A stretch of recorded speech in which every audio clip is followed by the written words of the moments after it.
నా పేరు పవన్ కుమార్ రెడ్డి. నేను ఇది చిట్ట చివరి సందేశం నేను ఇచ్చేది. ఇంకోటి ఏంటంటే, సంగీతము నేర్చుకునే వాళ్ళు పాటించవలసిన నియమ నిబంధనలు.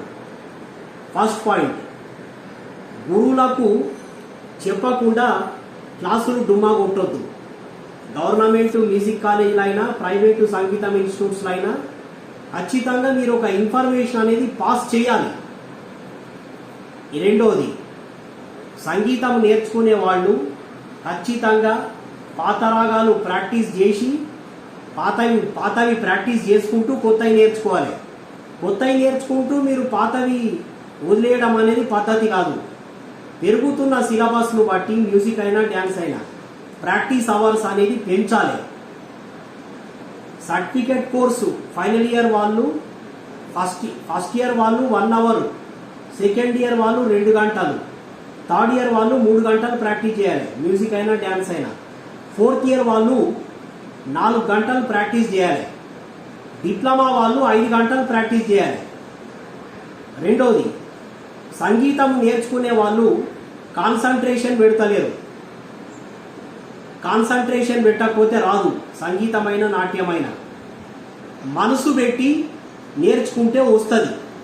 ఇది వేరే కోర్సులాగా కాదు, మీకు సంబంధించిన కోర్సులాగా కాదు. ఇది ఆడుతూ పాడుతూ నేర్చుకోవడానికి ఖచ్చితంగా కాన్సంట్రేషన్ పెట్టాలి. రెండోది, ఇక సినిమాలు సీరియళ్ళ విషయానికి వస్తే, సినిమాలు తీసేవాడికి సిగ్గు లేదు, నీతి లేదు. సినిమాలు సీరియళ్ళు తీసేవాడికి, చూపించేవాడికి బుద్ధి లేదు, చూసేవాడికి విచక్షణ జ్ఞానం లేదు. First point. రెండోది, సంగీతము పట్ల ఆసక్తి కలగాలి. రెండోది, మూఢనమ్మకాలతో ముడిపెట్టకూడదు. సంగీతాన్ని అయినా నాట్యాన్ని అయినా ఏ రంగంలో అయినా వ్యక్తిగత సమస్యలు లేని మానవుడు లేడండి, లేడు. నేను చెప్తున్నా, చెట్లు పశుపక్షులు తప్ప. అది గుర్తుపెట్టుకోండి. ఇది నేర్చుకోవడం వల్ల ఏదో జరిగింది, నువ్వు నేర్చుకోకుండా ఉన్నంత మాత్రాన మేలైనా కీడైనా జరగబోయేది ఆగదు. నువ్వు నేర్చుకోకున్నా ఆగదు, నేర్చుకున్నా ఆగదు. జరిగేది ఉంటే అది దైవ నిర్ణయం. అది మంచి చెడ్డలు కష్ట సుఖాలు అనేది పూర్వజన్మ సుకృతాన్ని బట్టి వస్తాయి. నువ్వు ఈ విద్యను నేర్చుకోవడం వల్ల జరిగింది అనుకోవడం మూర్ఖత్వం. అది కూడా చెప్తున్నా. మీకు రాకపోతే మీ ఇష్టాలు పిల్లల్ని ఎత్తి వృద్ధి పిల్లల్ని నేర్చుకొని ఇస్తలేరు. పేరెంట్స్ కాదు, idiots, useless fellows, bloody fools మీరు. పేరెంట్స్ కాదు మీరు. అది కూడా చెప్తున్నా. రెండోది, పిల్లలకు ఆసక్తి కలిగించాలే సంగీతం పట్ల. అంటే సంగీత కచేరీలు ఎక్కడెక్కడ జరుగుతున్నాయో ఆ ప్లేసెస్కి తీసుకెళ్ళాలి పిల్లల్ని. Classical music, classical dance programs ఎక్కడెక్కడ జరుగుతాయో, ఇండియన్ క్లాసికల్, ఆ ప్లేసెస్కి తీసుకెళ్ళాలి. రవీంద్ర భారతి, త్యాగరాజ గాన సభ, ఇంకెక్కడెక్కడ మ్యూజిక్ కాన్సర్ట్స్ అవుతాయో అవి ఆన్లైన్లో ఉంటుంది ఇన్ఫర్మేషన్. అట్లాంటి ప్లేసెస్కి తీసుకెళ్ళి చూపియాలి. పెద్ద పెద్ద సంగీత విద్వాంసులది ఆశీర్వాదం దొరుకుతుంది అప్పుడు. అది కాదు మీరు చేసేది. టీవీల ముందు కూర్చోబెట్టి పిల్లల కార్టూన్లు చూపించి పిల్లల్ని పాడు చేస్తున్నారు. మీరు సీరియళ్ళు సినిమాలు చూసి మీరు పాడవుతున్నారు. ఆ సీరియళ్ళల్లో ఏముందండి? అత్తను కోడలు ఎట్లా చంపింది, కోడలు అత్త ఎట్లా చంపింది, ఇదే.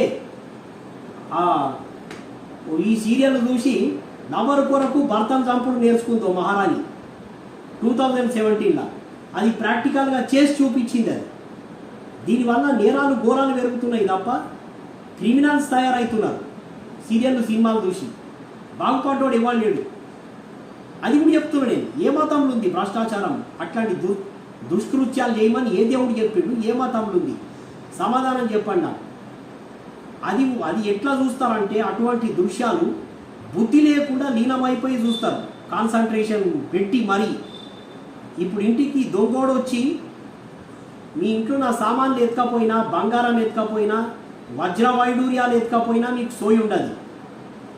ఇంటి తలుపులు పలగొట్టి లోపలికి వచ్చినా మీకు సోయి ఉండదు. అంత లీనమైపోయి చూస్తారు అటువంటి దృశ్యాలు సిగ్గు లేకుండా. అదే కాన్సన్ట్రేషను సంగీతం మీద పెడితే సంగీత విద్వాంసులు అవుతారు. డ్యాన్స్ క్లాస్ మీద పెడితే నాట్యాచార్యులు అవుతారు, దేశానికి గర్వకారణంగా ఉంటుంది.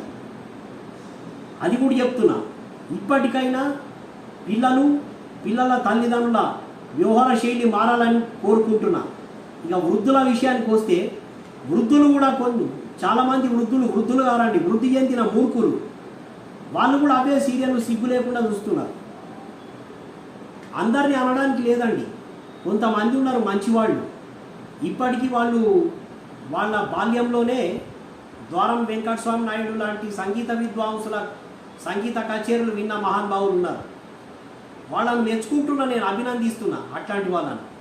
కానీ 100% వృద్ధులు అంటే వృద్ధి చెందిన మూర్ఖులు, తాగుబోతులు. ఇక ముసలమ్మలు అయితే వాళ్ళు కూడా బుద్ధి లేకుండా సీరియల్ చూస్తున్నారు. అది తప్పని తెలిసి కూడా ఇంకా పిల్లలు చూసి కూడా అదే పని చేస్తారు కదా మరి తర్వాత జనరేషన్. అందుకని ఇప్పటికైనా జనాలు మారండి. సంగీతము, శాస్త్రీయ సంగీతము, శాస్త్రీయ నాట్యం పట్ల ఆసక్తి పెంచుకోండి, భక్తి మార్గము స్వీకరించండి అని సందేశం ఇస్తూ సెలవు తీసుకుంటున్నాను.